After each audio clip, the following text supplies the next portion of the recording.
আমাদের আলগি ইউনিয়নের ১ নম্বরে বারবার নির্বাচিত মেম্বার দেলোয়ার ভাইকে কিছু বলার জন্য অনুরোধ করতেছি।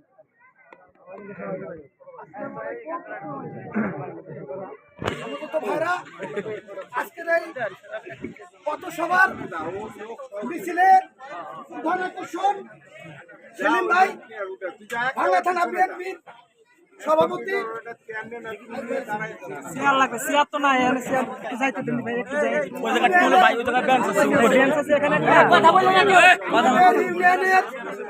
বিএনপির সাধারণ সম্পাদক বিল্লাল মাতুম ভাই, পাশাপাশি সাবেক চেয়ারম্যান মুজিবুর রহমান, মঞ্চে উপস্থিত আছেন ওসমান ভাই, আমাদের বন্ধু মানিক সমিতির ভাঙ্গা বণিক সমিতির সভাপতি, মঞ্চে উপস্থিত আছেন আমাদের মিরু ভাই, ভাইরা আমার শামীম ভাই আছে, আরো সকলের কাছে ক্ষমা চেয়ে নিচ্ছি। আমাদের চান্নার খকুল ভাই, সকলের কাছে ক্ষমা চেয়ে নিচ্ছি, সকলের নাম বলতে পারতেছি না। ভাইরা আমার, আজকে আমরা সোহাদীগ্রাম, আমি দীর্ঘদিন আলগি ইউনিয়নের সাধারণ সম্পাদক ছিলাম, 2 বার পরপর মেম্বার করেছি, আপনাদের ভোটে নির্বাচিত হয়েছি, প্যানেল মেয়র ছিলাম।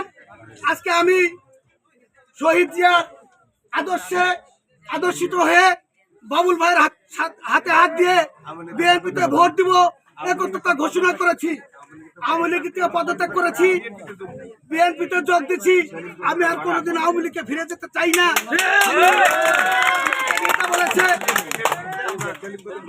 আমাকে বাবুল ভাই বলেছে, যদি আপনার কর্মের মূল্যায়ন দেওয়া হয় তাহলে কি আপনি এখান থেকে চলে যাবেন? আমি বলছি না, কোনোদিনও যাব। আমি আমার মতন অনেক লোক আছে আওয়ামী লীগে, আমার চেয়ে শিক্ষিত, আমার চেয়ে কোটিপতি অনেক লোক আছে। আমি নগরকান্তার পাশে আমার কর্মদক্ষতার জন্য জাফরুল নিজে এসে আমাকে সেক্রেটারি দান করেছে, আমি সেখানে গরু জবাই করে খাওয়া দিয়েছি। আপনারা জানেন, আপনারা সবাই খাচ্ছেন, তাই না?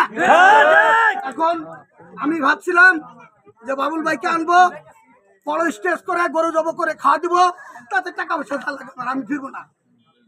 বাবুল ভাই যদি দয়া করে, সেলিম ভাই আছে, বিল্লাল কাকা আছে, যদি আসে আমরা তাকে সেইভাবে ফুল দিয়ে বরণ করে তিনি আগামী দিনের যাতে এমপি হতে পারেন সেই প্রত্যাশা ব্যক্ত করে আমি আমার বক্তব্য শেষ করছি। বাংলাদেশ জিন্দাবাদ।